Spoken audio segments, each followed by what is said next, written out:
Moi taas pitkästä aikaa. Ensi viikonloppuna mulla olisi tarkoitus lähteä käymään festareilla ja majoituksen kanssa tuli sen verran haasteita, niin ajattelin ihan huvikseen kokeilla, että pystyisi tässä MG5 nukkumaan.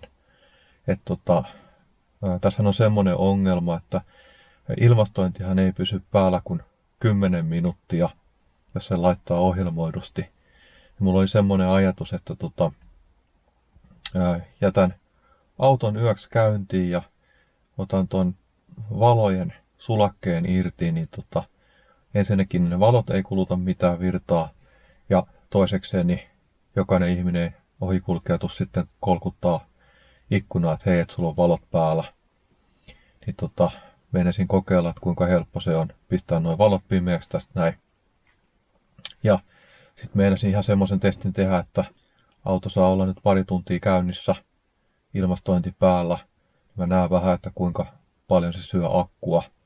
Eli oli semmoinen ajatus, että tosiaan jos on kylmä tai kuuma yöllä, niin sitten vaan auto käyntiin ja se saa olla käynnissä ja ilmastointi viilentää tai lämmittää. Tiedä yhtään mikä toi keli tulee olemaan.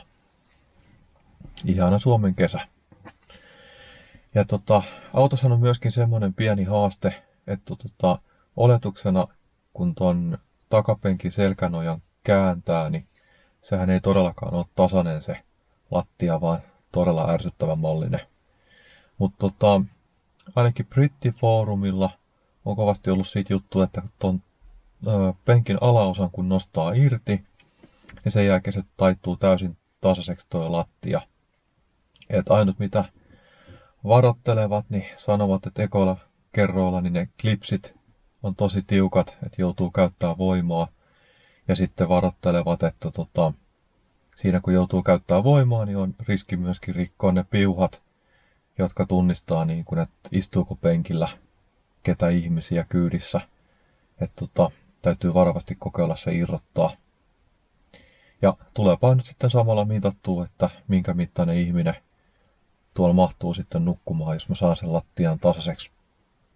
Itsehän vaan onneksi tämmönen alle 175, niin mahdun aika lyhyenkin tilaa, mutta mittaanpa nyt huvikseni, että paljonko tonne saa tilaa ja varsinkin, että jos vaikka toisen etupenkeistä siirtää vähän niin kuin eteenpäin, niin paraneeko se tilanne kuinka paljon.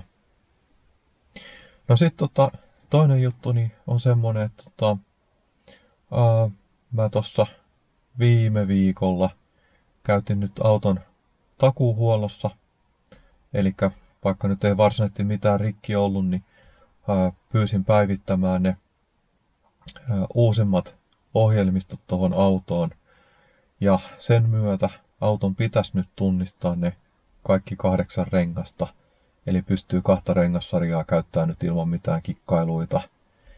Ja samalla niin päivitty nyt tosiaan kuntoon se, että tämä muistaa ne radioasemat oikein, että joka muistipaikassa ei ole Yle X:ää. Ja muutenkin musta tuntuu, että toi käyttö hieman muuttui sulavammaksi. Ei se huono ollut aiemminkaan, mutta mun mielestä se on sulavampi ja hieman parempi. Osa valikoista päivitty myöskin, pientä ulkonäköjuttua, mutta ehkä isoin oli se, että olikohan se alun perin battery heating during driving, tai joku tällainen oli sille akulämmitykselle, niin se on nyt vaihtanut. Sekin oli nimetty vähän järkevämmin, että sen tunnistaa nyt heti, että mikä juttu tää on. En usko, että se itse siihen lämmitystoimintoon vaikuttaa, mutta ainakin se on selkeämmin nimetty. Tähän mennessä näyttäisi, että se oli niin kuin hyvä parannus. Eihän se nyt isoja ongelmia siinä vanhassakaan versiossa ollut, mutta kiva nyt oli noita pikkujuttujakin saada kuntoon. Mutta nyt ei muuta kuin penki-irrotukseen, katsotaan miten tässä käy. Suoraanhan tässä penkissä ei näy mitään irrotettavia johtoja taikka klipsejä. Se on vaan yksinkertaisesti varmaan nostettava ylöspäin. Tästä onkin vähän haasteellisempi.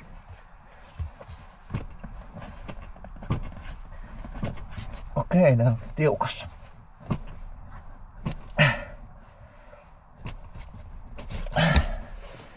Onpa hankala.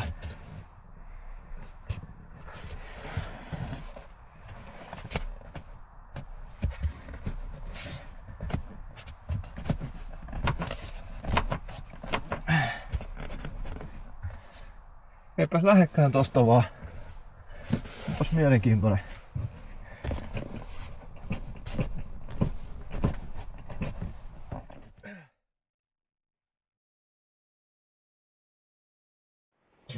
Joo, peliseis oli ihan pakko lopettaa, koska penkki oli niin tiukassa, että mä en uskaltanut enää kovempaa riuhtasta ja alkoi pelottaa, että sit jos se irtoakin, niin se irtoaa niin voimalla, että ne antureiden johdot menee rikki. Pyysin sitten kaveri avuksi, joka ihan työkseen korjailee autoja, niin yhdessä sitten ihmeteltiin ja mietittiin, että miten se voi olla niin tiukassa. Ja keksittiin sitten, että ne näkyy ne kiinnikkeet ja varovasti kun kampee pienellä varrella niitä irti, niin saadaan aika turvallisesti. Eli ei kannata käyttää liikaa voimaa, että siinä voi oikeasti tulla pahaa vahinkoa. Penkin kiinnitys on tosiaan semmonen, että nämä on ainoastaan nämä metallikiinnikkeet niin painuneena tuohon vastakappaleeseen kiinni. Ja nämä oli kyllä todella tiukassa. Et jos mä olisin ihan täysin vaan riuhtassut, niin todennäköisesti nämä johdot mennyt pilalle. Hajonnut. Et sen takia ei ehkä kannata käyttää hirveästi voimaa tuohon irrottamiseen. Meitä auttoi ihan semmonen, että sit loppupelissä, että ihan laittoi tämmösen, toinen vähän rautti penkin reunaa ja toinen laittoi raudan tänne väliin ja varovasti käänsi penkkiä vasten, tätä kovaa vasten, niin se ihan pienellä popsahduksella irtosi sitten ja sama tietysti toiselle puolelle.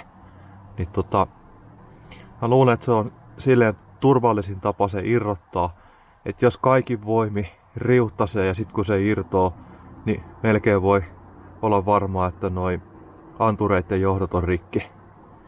Mut mä luulen, että nyt kun tää on kerran irrotettu, niin tää lähtee toimimaan vähän helpommin ja tuohon varmaan vois vähän laittaa rasvaa, että se on pikkusen tommosen hapertuneen näköinenkin, niin sekin jo tekee kitkaa aika paljon.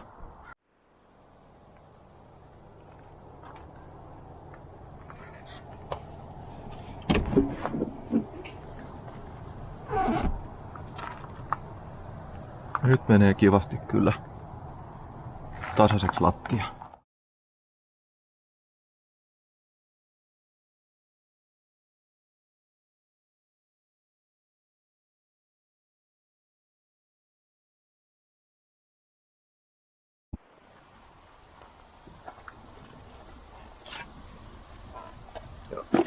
Sitten tosiaan toi sulake pois.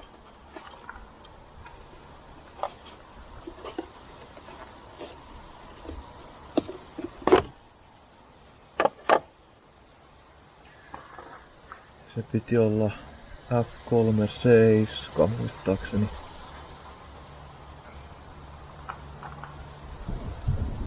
Onpa huonosti tässä autossa nää merkattu. Ei voi ku kauhistella.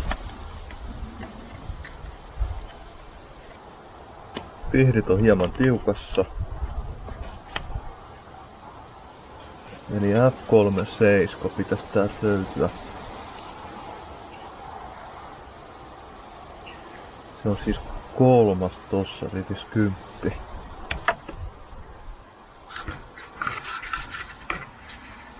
Eli tosiaan F37. Täältä kun katsotaan toi 3. sulake. Tuossa noin.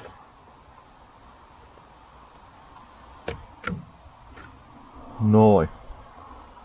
Laitetaan kansi takaisin paikalleen.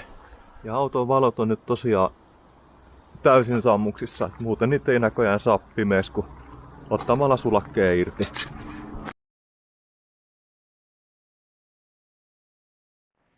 Okei, ja nyt olisi tarkoitus testata, että kuinka paljon tää käyttää akkua lämmitykseen kautta jäähdytykseen. No ulkona on nyt 17 astetta, mikä lienee aika realistinen lämpötila myöskin yöllä. Yöllä nyt yleensä on vähän viileämpää, mutta meidän nyt laittaa vaan, jättää auton käyntiin ja ilmastoinnin päälle ja tulla sitten katsomaan parin tunnin päästä, että paljonko akku on jäljellä. Eli se on nyt vähän yli 11, niin katsotaan sitten parin tunnin päästä paljonko akku on jäljellä. Nyt on 55, niin katsotaan miten käy. Eli laitetaan ilmastointi päälle. Sammutetaan tuo ilmastointi, niin ei ole niin kova melu. Joo, eli auto on nyt ollut aika tarkkaan sen pari tuntia tässä käynnissä ja näyttäisi, että se on suunnilleen sen 3% nyt sitten akkua syönyt. Eli paljon sitä oli säädetty lämpöä, 22. Joo,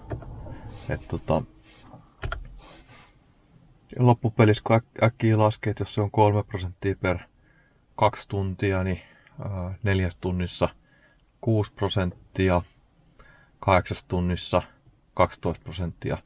Eli periaatteessa niin ihan hyvin ainakin yhden yön pystyisi nukkua, ehkä sen parikin sitten tarvittaessa.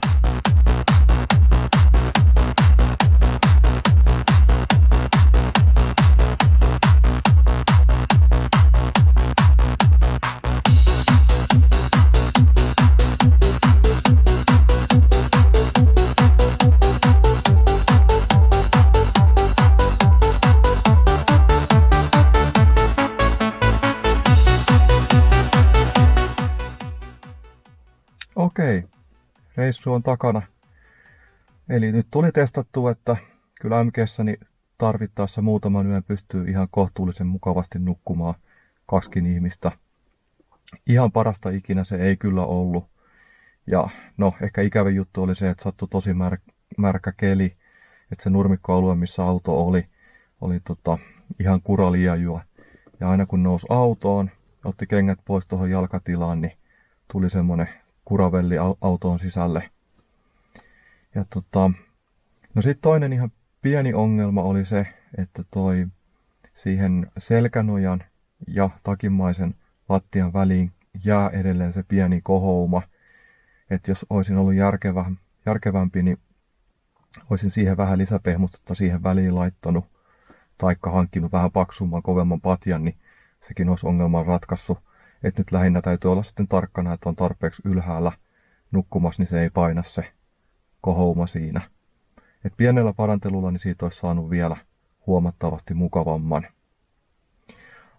Ilmastointia käytin pari kertaa. Et yhtenä yönä oli viileä, niin laitoin auton parissa tunniksi käymään. Samaten yhtenä aamuna oli tosi kuuma, niin laitoin auton parissa tunniksi käymään, että sai viilennystä. Sen kummemmin en seurannut paljonko sitä akkua kulu tässä operaatiossa aina, mutta ihan muutamia prosentteja meni. Et sitä en tiedä kuinka järkevää olisi sitten koko yö pitää autoa käynnissä.